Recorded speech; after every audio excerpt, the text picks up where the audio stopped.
Bonjour à tous et bienvenue dans cette vidéo d'explication générale sur la zone protection des données dans Koban. Au préalable, sachez que les paramétrages de Koban liés au traitement des données ne garantissent en aucun cas que votre société est bien en conformité avec la loi RGPD du 25 mai 2018. Vous êtes dans l'obligation de respecter les recommandations et les obligations de la loi.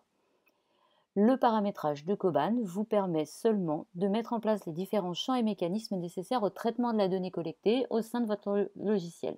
Le paramètre doit être réalisé par vos soins. Sachez que l'ensemble des articles du support sur ce thème sont un guide pour vous accompagner au mieux. Nous allons donc accéder à la zone protection des données dans Koban directement sur les fiches comptes et contacts telles que vous avez pu voir apparaître sur votre nouvelle version de Koban. Donc voici par exemple une fiche contact. Si vous descendez, vous avez un pavé ici, confidentialité des données, qui s'est affiché sur l'ensemble de vos fiches. De la même manière, vous l'avez sur une fiche de compte. Compte ici pour société. Vous avez ici tout en bas le pavé confidentialité des données. Donc depuis février 2018, vous disposez donc de la nouvelle version de Koban qui comprend donc un ensemble de fonctionnalités permettant de traiter les données. Donc lorsque vous ouvrez une fiche piste, une fiche compte ou une fiche contact, tout en bas de chacune de ces fiches, vous trouvez désormais un pavé spécifique protection des données. Sur ces pavés, vous avez un ensemble d'informations, à savoir le champ opt-in, droit à l'oubli, opposition à la prospection, des inscriptions SMS, des inscriptions des campagnes de téléprospection. Sachez que dans Koban, vous pouvez opérer donc des campagnes marketing, des campagnes SMS, des campagnes téléprospection directement depuis l'application. Le champ opt-in, lui, répond à l'obligation d'obtenir le consentement préalable de vos contacts, au sens général du terme, les contacts, ça peut être un prospect, un client, une piste.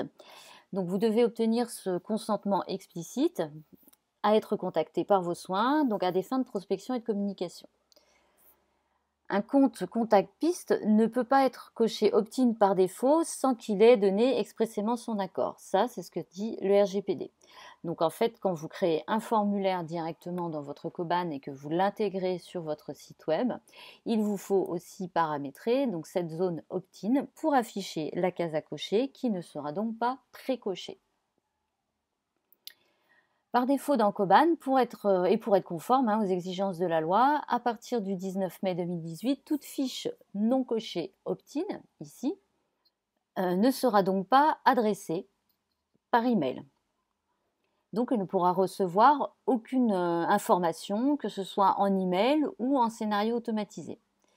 Il vous appartient donc de modifier le champ opt-in de vos fiches en fonction des procédures que vous aurez validées vous-même en interne. À titre d'exemple, une société peut décider que l'ensemble des comptes et contacts du statut client sont par défaut opt-in, mais pas les autres statuts. Donc, votre société peut lancer en amont une campagne, par exemple, d'emailing de ré-opt-in auprès de tous les contacts et les comptes de statut autres que client afin d'obtenir un consentement et continuer à être contacté. Ce champ opt-in est prioritaire sur tous les autres champs de ce volet protection des données. S'il est décoché, rien n'est plus possible en termes de prospection, même si tous les champs suivants sont également décochés. En d'autres termes, une fiche qui n'est pas opt-in ne doit pas être contactée, et ce, quel que soit le canal que vous utilisez, car elle ne vous a pas donné son autorisation. Le champ droit à l'oubli. Ce champ est à remplir manuellement par vos soins.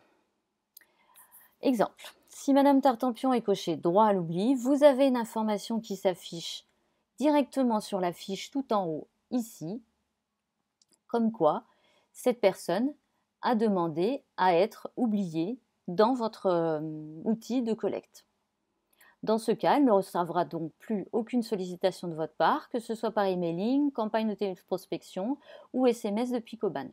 Et ce, quelle que soit la nature de votre communication. Vous gardez la possibilité de la contacter car vous avez ses données, mais il est de votre responsabilité et de celle de vos utilisateurs qu'il faudra sensibiliser bien sûr, de ne plus la contacter.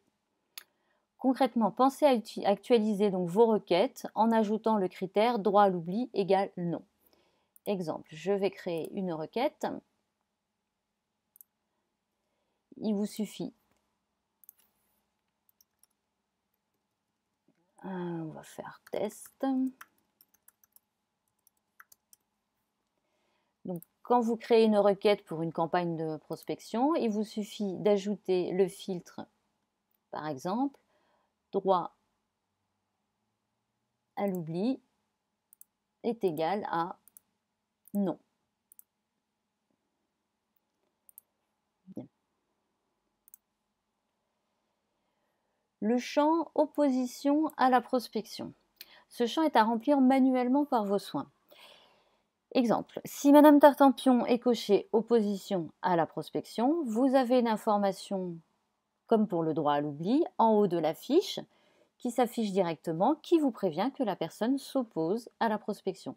Dans ce cas, elle ne devra plus recevoir de prospection de votre part, que ce soit par email, campagne de téléprospection ou SMS depuis Coban.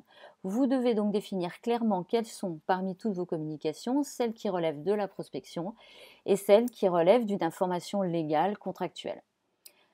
De la même manière que pour le droit à l'oubli et l'opposition à la prospection, vous devez penser à actualiser vos requêtes en ajoutant le critère opposition à la prospection égale non si vous envoyez une communication de prospection.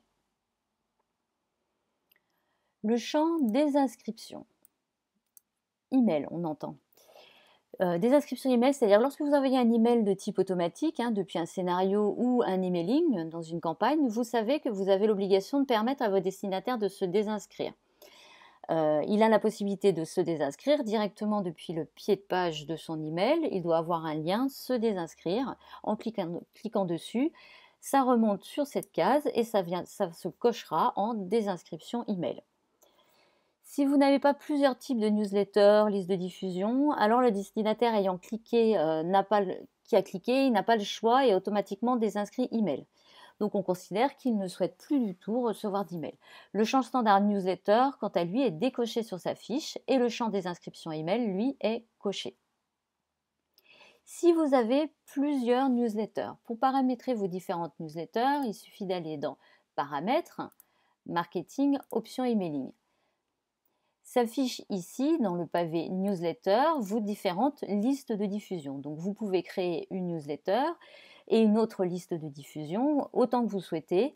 Vous avez notamment option sur inscription liste de diffusion que vous pouvez cocher pour inscrire automatiquement en opt-in toute personne qui s'inscrit à l'une de vos listes de diffusion ou toutes les listes de diffusion. Si Madame Tartampion est donc cochée désinscrite email, elle n'entre plus ni dans les campagnes d'emailing, ni dans les scénarios comportant des envois d'email, même des emails one-to-one. Pour la désinscription SMS. Lorsque vous avez envoyé un SMS via Coban, vous savez que vous avez l'obligation de permettre également à vos destinataires de se désinscrire, donc tout comme les campagnes emailing. Dans Coban, le destinataire qui aura cliqué sur se désinscrire ou aura envoyé un stop est automatiquement donc désinscrit au niveau du SMS. On considère donc qu'il ne souhaite plus du tout recevoir de SMS via une campagne SMS. Ce champ des inscriptions SMS est alors coché. Donc, si Madame Tartampion est cochée désinscrite SMS, elle n'entre plus dans les campagnes de SMS. Le champ campagne de téléprospection. Ce champ peut être coché manuellement si une personne vous demande à ne plus faire l'objet de campagnes de téléprospection phoning. Concrètement, vous êtes en train de prospecter une personne par téléphone et elle vous exprime clairement son intention, son souhait de ne plus être démarché par téléphone. Dans ce cas, vous allez aller manuellement sur sa fiche, cocher et donc la désinscrire des campagnes de téléprospection. Dans ce cas, elle n'entrera plus dans aucune campagne de télépro que vous créerez, même si elle est dans la requête que vous avez au préalable réalisée pour l'insérer dans la campagne. Ici, le bouton « Afficher l'historique des valeurs ». En cliquant sur ce bouton, vous voyez à quelle date Vous avez entré la donnée finalement dans Koban, si elle est arrivée manuellement ou si elle est arrivée en engagement web, propulsée directement depuis un formulaire par exemple. Vous pouvez donc manuellement noter la date à laquelle vous saisissez ou modifiez ce champ, ainsi que la provenance de cette donnée. La provenance est un texte libre, hein, donc vous pouvez saisir la provenance, c'est-à-dire que si vous avez un contrôle, vous pouvez, dans tous les cas, euh, apporter la preuve du consentement et de la provenance de ce consentement.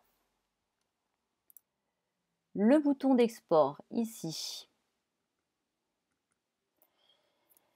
Ce bouton vous permet donc d'exporter les données standards, donc email, téléphone, les données personnelles, hein, quoi qu'il en soit, dans un fichier Excel. C'est ce fichier que vous pourrez transmettre à votre contact qui fera la demande d'accès à ces données personnelles. Le champ désactivation. Selon le paramétrage que vous avez décidé en amont dans la protection de vos données dans Koban, la désactivation permet de supprimer ou pseudonymiser la fiche. Donc en cliquant sur la croix tout simplement. Même si cette suppression ou pseudonymisation est prévue pour être réalisée depuis vos paramètres de protection des données, donc automatiquement ou manuellement, le bouton dont nous parlons ici permet de forcer Koban à passer le traitement sur cette fiche en particulier au moment où vous cliquerez dessus. Nous allons donc voir maintenant comment accéder au paramétrage de la protection des données par défaut dans votre Koban. Il vous suffit d'aller dans les paramétrages, Général, protection des données. Ici, vous accédez à l'ensemble des réglages par défaut pour ce qui est de la protection des données dans votre Koban. Donc, vous avez différents réglages tels que le calcul de l'inactivité, la zone opt-in, le texte opt-in, la finalité de traitement par défaut et l'email de double opt-in. Pour ce qui est de l'inactivité, le RGPD stipule qu'il y a une durée maintenant de conservation des données personnelles en fonction de la finalité de traitement des données que vous opérez. Évidemment, ce n'est pas nous qui pouvons vous dire combien de temps vous devez conserver vos données. Dans une certaine mesure, il y a des durées de conservation qui sont variables en fonction des données, en fonction de l'activité, en fonction si ce sont des particuliers, des professionnels, des données sensibles, etc. Dans tous les cas, c'est ici que vous allez dire à Koban combien de temps il doit conserver les données, faute d'interaction enregistrée. Alors, vous pouvez automatiser donc la suppression ou la pseudonymisation des contacts qui sont donc considérés inactifs sur ce délai. Vous avez également un bouton pour pseudonymiser et supprimer si vous voulez ne pas l'automatiser, mais lancer ces actions, ces opérations manuellement. La zone opt-in, vous savez, c'est cette zone que vous avez maintenant sur chacun des formulaires web. Dans une certaine mesure, vous créez vos formulaires directement dans Koban et vous les intégrez sur vos sites web. Du coup, vous pouvez ici paramétrer la zone opt-in et la finalité de traitement par défaut, donc qui doit s'afficher sur tous vos formulaires. Ici, vous renseignez donc les informations par défaut. Vous pouvez individuellement sur chacun des formulaires que vous créez personnaliser le texte opt-in et la finalité de traitement si vous estimez que ce n'est pas l'information par défaut qui doit apparaître. Pour ce qui est du double opt-in, le double opt-in sert en fait à confirmer l'opt-in et l'adresse email. Par exemple, quelqu'un s'inscrit à votre newsletter via votre formulaire directement sur votre site web. Vous pouvez automatiser directement sur votre formulaire l'envoi d'un email double opt-in que doit recevoir donc la personne qui s'inscrit afin de pouvoir confirmer son email et son accord. En bas, vous avez l'option sur bouton emailing, page d'atterrissage. Ici, en fait, vous définissez si le bouton de confirmation opt-in doit rediriger vers une page spécifique. Pourquoi pas, si vous ne voulez pas qu'il ne se passe rien directement quand la personne s'enregistre en tant qu'opt-in. Pensez bien, évidemment, à enregistrer à chaque fois que vous faites une modification de vos réglages. Voilà pour ces explications générales sur la protection des données dans Koban. Encore une fois, cela demande un niveau de maîtrise plutôt confirmé. La formation spécifique d'ailleurs au paramétrage du traitement de la donnée est fortement conseillée, en amont pour la prise en main du module complet marketing, Koban. N'hésitez pas à parcourir, notre chaîne YouTube et notre support pour avoir, des tutos détaillés, des informations spécifiques sur le RGPD depuis Koban.